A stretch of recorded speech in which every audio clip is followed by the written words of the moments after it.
بچه ها، من محمد رضا کستادیان هستم. من که میدم تو این جشنا این دخترها انقدر بد میرقصن که نگو. اومدم امروز بیاد بهتون بدم آدم چجوری قشنگ ایرونی میرقصه که یاد بگیرید تو پارتی دل پسرها رو بگیرید. قربونم برید. شروع میکنیم.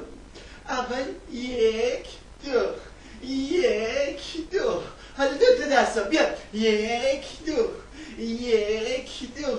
یه دست بالا. 1 2 1 2 1 2. حالا یه قره ایرونی میدیم. بیا آخه. آره بخواهم. آره بخواهم. آخ جون. حالا یه قره دو دستی هم میدیم روش. بعد حالا یه چپ یه راست، یه چپ یه راست. حالا که قرد میدین یه دستم بدیم پایین بریم پایین. حالا یه چپ یه راست، یه چپ یه راست. حالا دو تا دسته بالا بندری. آخ جون چه بخاری هستم. قربون خودم برم.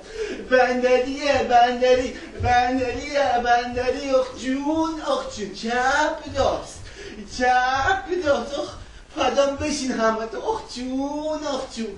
حالا میندازم.